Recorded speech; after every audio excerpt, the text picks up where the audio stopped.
ሰላም ጤና ይስጥልኝ ውድ የዩቲዩብ ቻናል ተከታታዮች እንኳን በሰላም መጣችሁ። ጥሩ ጊዜያትን አሳልፋችኋል ብዬ ተስፋ አደርጋለሁ። ለዚህ ዩቲዩብ ቻናል ደግሞ አዲስ የሆናችሁ ሰዎች ሰብስክራይብ በማድረግ ቤተሰብ መሆን ትችላላችሁ። በጣም ጠቃሚ የሆኑ የጤና መረጃዎችን የሚያገኙበት ዩቲዩብ ቻናል ስለሆነ ሰብስክራይብ ያድርጉ፣ ይጠቀማሉ። እንደዚሁም ደግሞ ለሚጠቀም ሰው እንደዚሁ ሼር ያድርጉ። በዛሬው ቆይታችን እንግዲህ ስለ ቅድመ የስኳር በሽታ ነው የምናየው። ያም እንግዲህ ፕሪ ዳያቤቲስ ስለሚባለው ነው። ባለፈው እንግዲህ ስለ ስኳር በሽታ ምንነትና እንደዚሁም ደግሞ እንዴት እንደምንመረምር አይተን ነበረ። ዛሬ ደግሞ ስለ ቅድመ ስኳር በሽታ ወይም ፕሪ ዳያቤቲስ ወይም የስኳር በሽታ ከመከሰቱ በፊት የሚከሰት የጤና ሁኔታ ነው። ስለሱ እንመለከታለን። እስከ ፍጻሜው ድረስ አብራችሁን ቆዩ። ከምንነቱ ስናነሳ እንግዲህ የቅድመ የስኳር በሽታ ወይም ፕሪ ዳያቤቲስ የምንለው በኢንሱሊን ሬዚስታንስ ምክንያት የደም የስኳር መጠን ከፍ ሲል የሚከሰት ነው። ያ ማለት እንግዲህ ኢንሱሊን የሚባል ሆርሞን ከቆሽታችን ይመረታል። ያም እንግዲህ ዋናው ተግባር ግሉኮስን ከደም ቬዝሎቻችን ወይም ከደም ስሮቻችን ወደ ህዋሶች ማስገባት ነው ማለት ነው የኢንሱሊን ተግባር። ይህን ተግባር የማይከናወን ከሆነና ሴሎቻችን ወይም ህዋሶቻችን ኢንሱሊንን መጠቀም የማይችሉ ከሆነ ግሉኮስ ወደ ሴሎቻችን አይገባም። በዚህም የተነሳ እንግዲህ በደም ስሮቻችን ውስጥ ወይም በደም ዝውውራችን ውስጥ የግሉኮስ መጠን በጣም ከፍተኛ እየሆነ ይመጣል ማለት ነው። በዚህም የተነሳ የደም ስኳር መጠን ከፍ ይላል ማለት ነው፣ በኢንሱሊን ሬዚስታንስ ምክንያት ማለት ነው። ይህም እንግዲህ ከፍ ያለው በጣም ለዲያቤቲስ ወይም የስኳር በሽታ አለ የማንለው መጠን ላይ ሆኖ ግን በጣም ከፍ ያለ ከሆነ የቅድመ ስኳር በሽታ ወይም ፕሪ ዳያቤቲስ እንለዋለን ማለት ነው። በዚህም የተነሳ እንግዲህ የሰውነት ህዋሶቻችን ግሉኮስን ለኃይል አይጠቀሙትም። በዚህም የተነሳ የተለያዩ ምልክቶችን ላያሳይ ይችላል ማለት ነው። ብዙ ጊዜ ፕሪ ዳያቤቲስ የሆኑ ፔሸንቶች ወይም ታማሚዎች ማለት ነው ምልክቶችን ላያሳዩ ይችላሉ።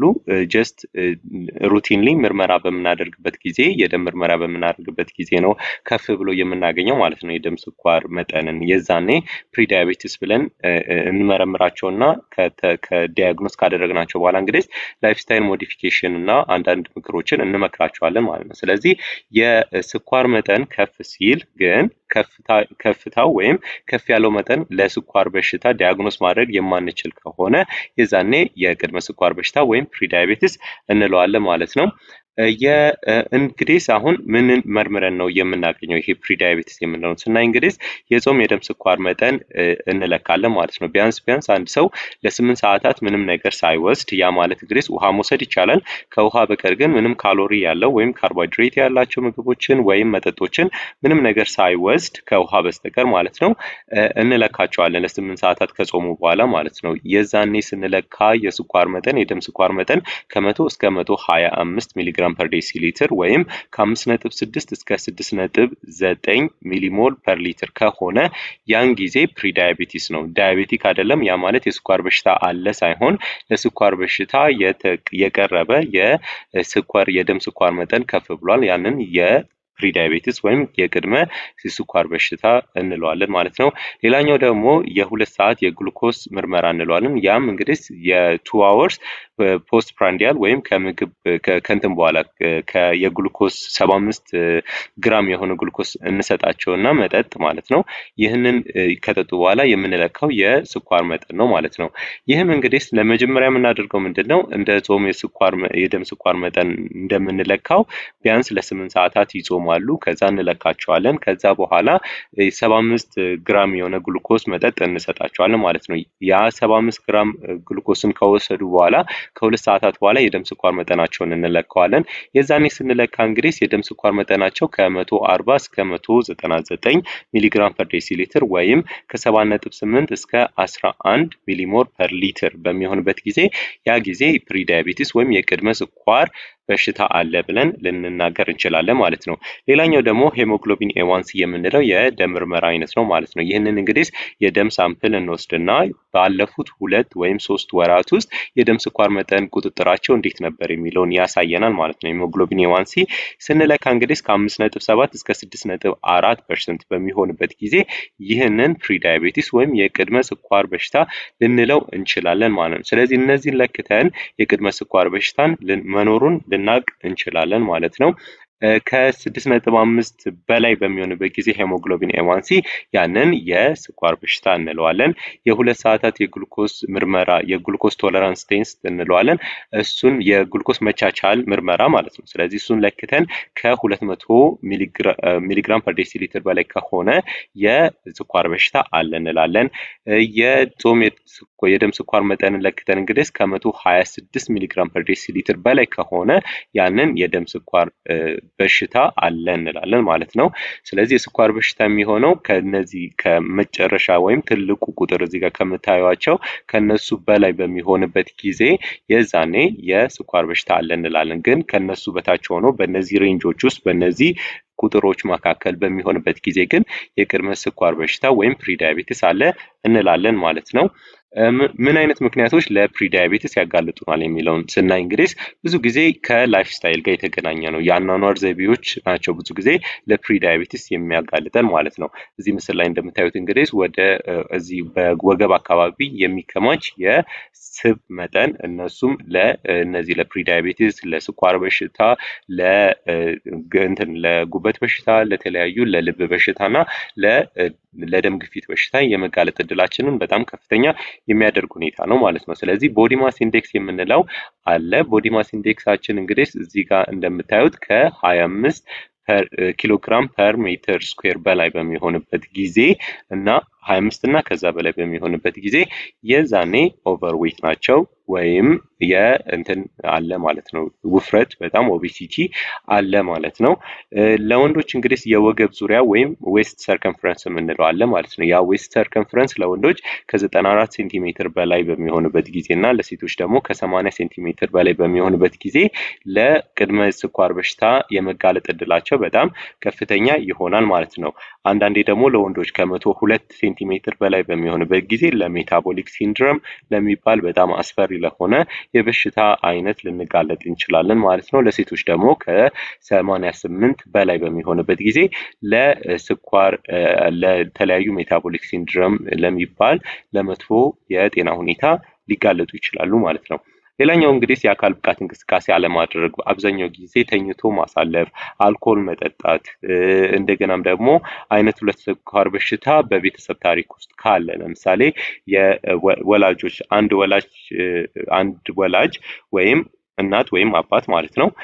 አንድ ወላጅ የስኳር በሽታ ካለበት የአይነት 2 የስኳር በሽታ ካለባቸው ከ30 እስከ 40% ለልጆቻቸው ሊያስተላልፉ ይችላሉ።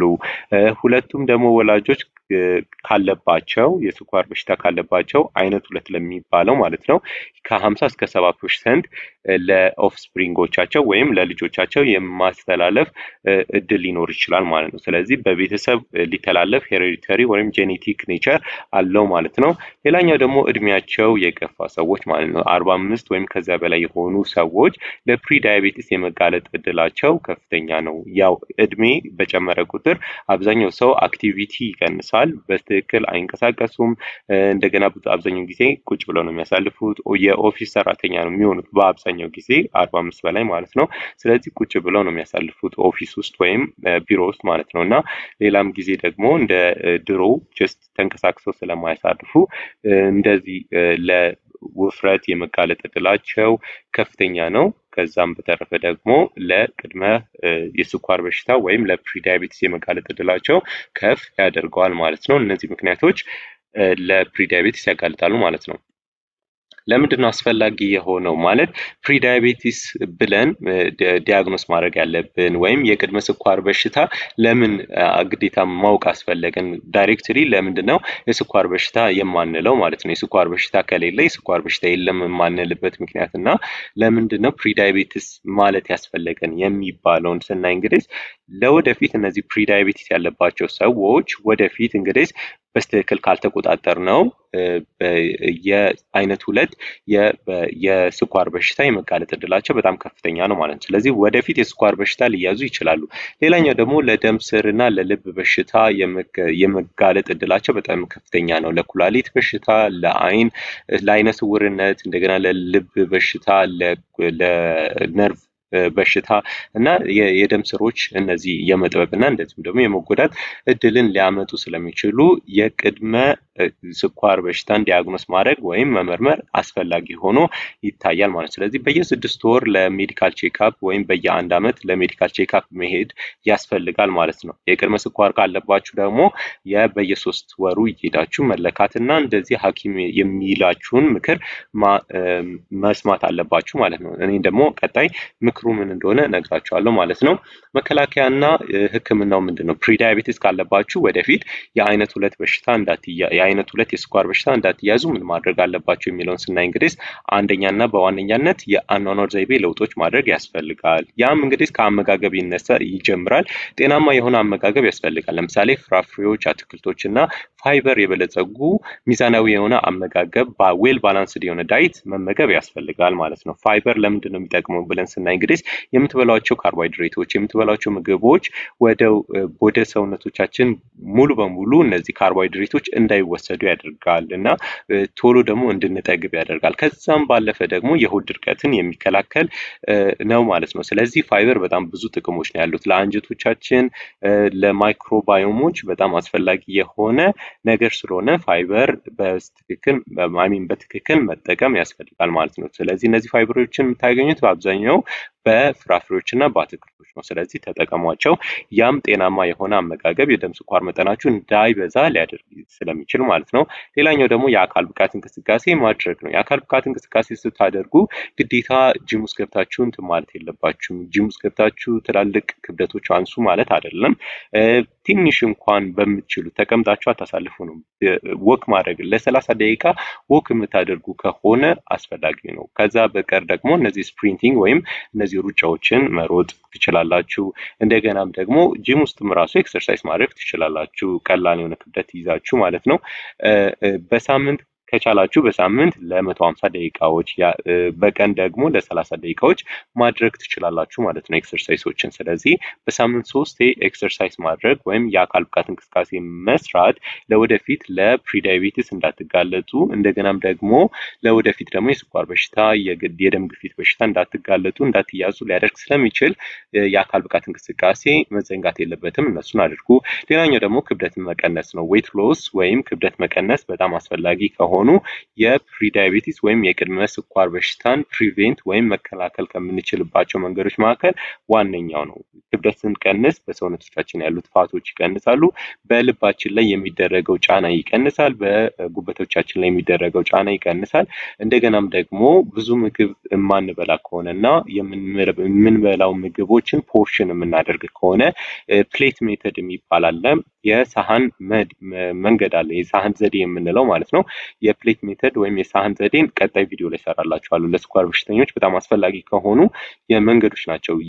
አንደኛ የስኳር መጠንን መቆጣጠር የምትችሉበት፣ ሌላኛው ደግሞ ውፍረትን እንደዚሁ ክብደትን የምትቀንሱበት መንገድ ስለሆነ ማለት። ስለዚህ ክብደት የምትቀንሱ ከሆነ የልብ ጫና፣ የደም ስኳር በሽታ እንደገናም ደግሞ የግፊት በሽታ መከላከል ትችላላችሁ ማለት ነው።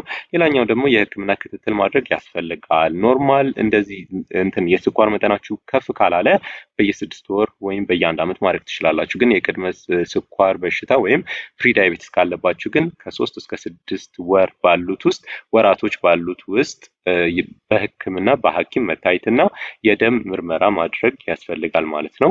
እነዚህን የምታደርጉ ከሆነ የፕሪዳያቤቲስ የመጋለጥ ወይም በፕሪዳያቤቲስ የመያዝ እድላችሁ በጣም ዝቅተኛ ይሆናል ማለት ነው። ስለዚህ በዚህ መረጃ እንግዲህ ሊጠቀም ለሚችል ሰው በሙሉ ሼር አድርጉ። ሌላ ቪዲዮ ደግሞ ምን የስኳር በሽታ ርዕስ ላይ እንድሰራላችሁ የምትፈልጉት ካለ ኮሜንት ሴክሽኑ ላይ አስቀምጡልኝ። ስላዳመጣችሁኝ አመሰግናለሁ። በሌላ ቪዲዮ እስክንገናኝ ድረስ መልካም ጊዜ ይሁንላችሁ። ደህና ሁኑ።